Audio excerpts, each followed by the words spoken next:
What do you do when your own mother slaps you across the face because you refuse to hand over $200,000 to fund your spoiled sister's failing business? If you're me, you walk out into the night, cut ties completely, and spend the next 10 years rebuilding your life from scratch. But toxic families don't just let you go. A decade later, my phone started buzzing nonstop with 35 missed calls from my mother. My sister had done the unthinkable. She had forged my signature to take out thousands of dollars in fraudulent loans again, assuming I would stay quiet to save the family name. What they didn't realize was that I had spent the last 10 years tracking their moves, building an ironclad paper trail, and storing every piece of their criminal history inside a black binder in my closet. They called me begging to save them from the police. They had absolutely no idea that I was the one who blew the whistle. My name is Alexa, sitting here in my quiet, cozy apartment. The peaceful silence is aggressively shattered by the persistent buzzing of my phone. The screen lights up, flashing 35 missed calls from my mother. A cold shiver runs down my spine as a flood of bitter memories comes rushing back. It has been 10 long years since I walked away from that toxic household, yet here they are, knocking on my door the moment they need a financial savior. I still remember the fateful night I finally broke free like it was yesterday. We were sitting around the dining table. The room smelled of a delicious home-cooked meal, but the emotional atmosphere was ice cold. My mother looked directly into my eyes, her expression unblinking, and extended her hand across the table. "Alexa, give me your credit card," she demanded flatly. "Your sister, Lily, needs $200,000 for her new business venture."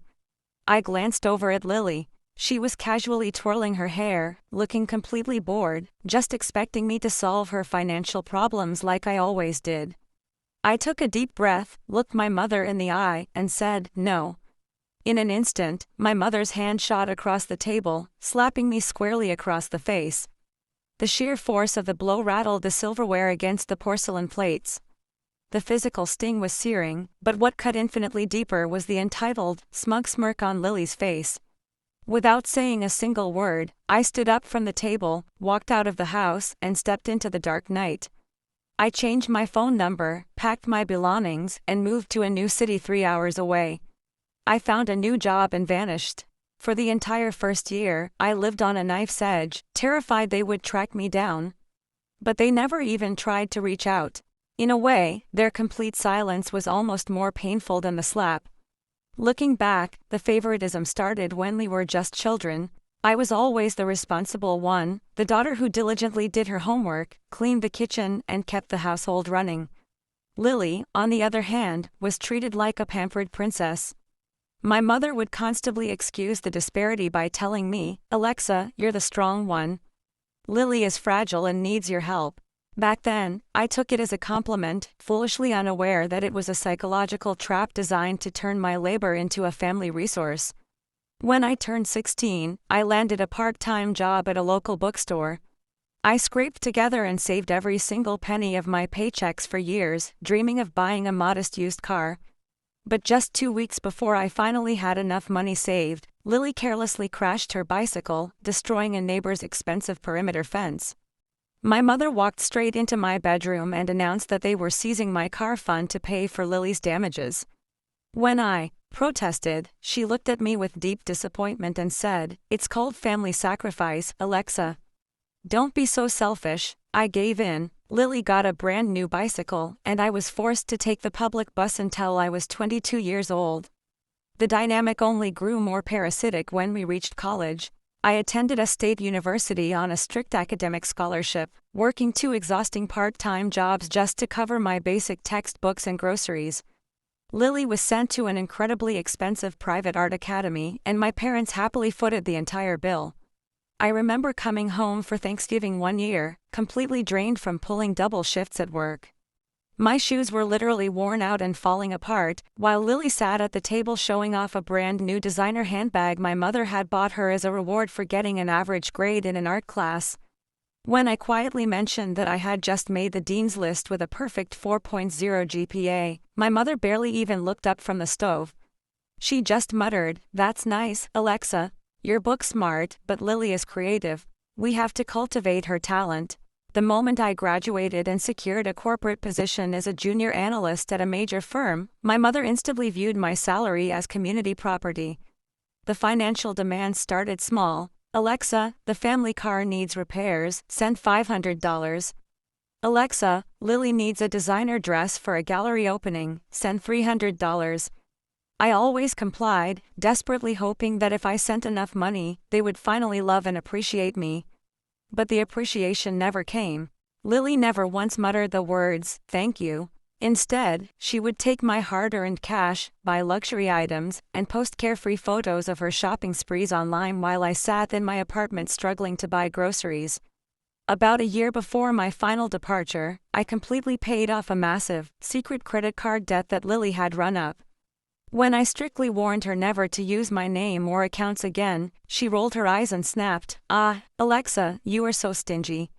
It's just money." My mother didn't defend me. Instead, she turned to me and frowned, "Don't start a fight, Alexa. We're trying to have a nice family day." That was the exact moment the wool fell from my eyes. I realized I wasn't a daughter to them, I was just an ATM. When I left that fateful dinner, I genuinely believed I had escaped the cycle. But a month later, I accidentally ran into my cousin Sarah at a local grocery store. She casually congratulated me on funding Lily's new upscale boutique. I was completely paralyzed. I rushed to the bank and uncovered a horrific reality. My family had secretly taken out massive commercial business loans entirely in my name without my knowledge or consent. They had stolen my childhood birth certificate from their files and meticulously forged my signature on federal documents. I arranged to meet my father at a local diner, demanding answers. He openly admitted that my mother had executed the fraud, but shrugged his shoulders and claimed he couldn't stop her. Then he looked at me and said the exact words that broke our bond forever, "You're strong, Alexa. You can survive a financial hit. Lily can't." That was the final straw. I realized that if I didn't protect myself, they would financially ruin me before I hit 30. I immediately retained a brilliant fraud attorney named Mr. Thompson. He looked at the forged loan documents and gave me two stark choices. I could either accept the thousands of dollars in debt, destroying my credit and spending decades paying it off, or I could formally file an official affidavit of identity theft and launch a full corporate bank investigation against my own mother and sister. I chose the truth. The next few weeks were a relentless blur of legal paperwork. I locked down my credit reports, froze all shared accounts, and built an ironclad case. When the banks officially froze the fraudulent funds and the boutique's commercial lease was abruptly cancelled due to the fraud investigation, my mother and Lily absolutely lost their minds. They flooded my phone with desperate pleas followed by vicious legal threats. I ignored them all, changed my number again, and completely vanished into the ether. Over the next 10 years, I quietly and meticulously rebuilt my entire existence. I successfully paid off my student loans, purchased my very own apartment, and surrounded myself with genuine friends who loved me for who I was, not what I could provide. But I never threw away the receipts. I kept a thick, black binder containing every single piece of forensic evidence, every forged document, and every bank statement locked securely inside a fireproof safe in my bedroom closet. Now, staring down at those 35 missed calls, I knew the past had finally caught up. I took a deep breath, dialed the number, and my mother's voice instantly pierced through the receiver, high-pitched, frantic, and absolutely terrified. "Alexa, oh my God, Alexa, please come home right now," she wailed. "The police are at the house. They are drawing up active arrest warrants for Lily. She started a new business venture and things went wrong, she used your name again." I kept my voice completely flat. "What exactly did she do, Mom?" My mother sobbed hysterically into the phone. "It's just a massive misunderstanding. She just needed some quick bridge loans to cover expenses, and somehow your name and social security number got mixed up in the electronic paperwork." "How much?" I demanded. $50,000, she whispered between sobs. Then, her tone shifted into that familiar, manipulating parenting voice. "Alexa, you have to save your sister. You need to call the detective right now and tell them that you fully authorized the loans as a family arrangement. Please, Alexa." I closed my eyes, feeling a profound sense of pity. They hadn't learned a single thing in 10 years. "She forged my digital signature, Mom. That is a federal felony. My mother immediately tried to minimize it, arguing that because it was done online, it wasn't a real crime. I told her simply that I would drive down and meet them at a local cafe near their house the following morning. As I drove back to my hometown the next day, I felt zero anxiety. I wasn't driving down there to play the hero or save them from the consequences of their actions. I was driving down there to end this generational parasite once and for all. When I walked into the cafe, they were already waiting in a booth. My mother looked incredibly old, weathered, and haggard. Lily looked like a complete, disheveled mess.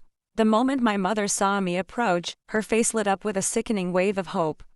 She reached out and whispered, "Thank you for coming, honey. You just need to make that quick call to the detective and tell them it was an authorized family account." I sat down, looked across the table at both of them, and said, "You don't have the money to pay it back, do you?" Lily already blew through the entire $50,000. They both froze. I leaned forward. "I've already seen the digital transaction records, Lily. Luxury shopping sprees, high-end hotels, and a vacation to Hawaii." Lily flinched, her face flushing with anger as she muttered defensively, "I was just trying to win the money back."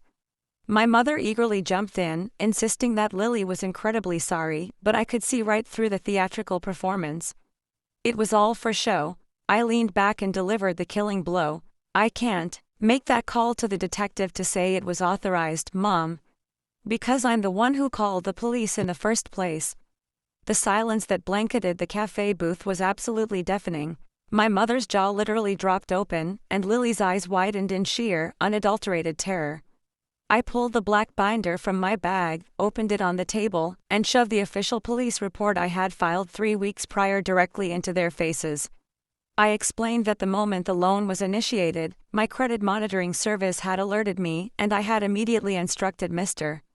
Thompson to contact federal law enforcement. My mother's face turned a violent shade of purple. She slammed her hand down and hissed, "You sent the police to our house. Against your own blood." I looked her dead in the eye and responded calmly, "Lily sent the police to your house the moment she decided to commit a federal felony against me for the second time. I simply reported a crime." Lily completely lost her composure, screaming at the top of her lungs inside the quiet cafe, "You have so much money now. You're successful. You could have just paid it off for me. You stole my identity and my future twice," I replied, my voice steady and unwavering. "I gave you 10 years of absolute silence to grow up, change your life, and become a decent human being. You chose to become a repeat felon instead." My mother reached across the table, aggressively grabbing my wrist in a tight grip. Her voice turned venomous. "You will call the precinct and retract this statement right now, Alexa, or I swear to God, you are dead to this family permanently." I calmly but firmly pulled my wrist from her grasp, stood up from the booth, and buttoned my winter coat. "I was dead to you the exact moment I stopped letting you drain my bank account," I said flatly. "The detective has the black binder. Every piece of forensic evidence from the last 10 years is in their hands now. It is completely out of my control." My mother dissolved into desperate, ugly tears, begging me not to walk away as I turned my back on them. I didn't look back. I walked out of the cafe, stepped into my car, and drove away forever. Over the course of the next few months, the legal dominoes fell precisely where they belonged. Realizing the state had an ironclad case, Lily took a mandatory plea deal. She was sentenced to 2 years in a state penitentiary, followed by 5 years of strict criminal probation, and was ordered to pay full financial restitution. My mother ended up losing the family home because she foolishly spent every single dollar of their remaining life savings on high-end criminal defense lawyers to keep Lily from maximum time. With the house gone and their finances destroyed, my father quietly packed his bags and moved into a spare bedroom at his brother's house in another state. A few months into Lily's sentence, I received a bitter, handwritten letter from my mother. She wrote that I was a cold-hearted, monstrous girl who had single-handedly destroyed the fabric of our family. But as I read her words, I realized she still didn't get it. There wasn't a shred of accountability or self-reflection in her ink. She truly believed that the person who reports the fire is the one who started it. 2 years later, the day Lily was officially released from prison, my phone rang from an unknown number. It was her. She sobbed into the receiver, complaining that she had absolutely nothing, that our mother was forced to live in a rundown, awful apartment, and that she couldn't secure a decent job anywhere because of her permanent felony record. She completely expected me to feel guilty and offer her a job or a place to stay. I listened quietly until she finished her rant, and then I said, "You put yourself in that prison cell, Lily, and you will just have to figure out how to live your life without me." I forgave her that day. I didn't forgive her for her benefit or because she deserved it, but entirely for myself. I simply refused to carry the heavy, burning anchor of their toxic anger in my chest for the rest of my life. I blocked her number, changed my digits one last time, and closed that chapter of my life forever. Today, I am walking forward into a beautiful, bright future, hand in hand with my boyfriend, Mark. He is an incredibly kind-hearted, brilliant musician who loves me deeply for exactly who I am as a person, not for what my bank account can provide. For the first time in my entire life, I look in the mirror and I feel completely, entirely free. And I know with absolute certainty that I will never let anyone take advantage of my strength ever again.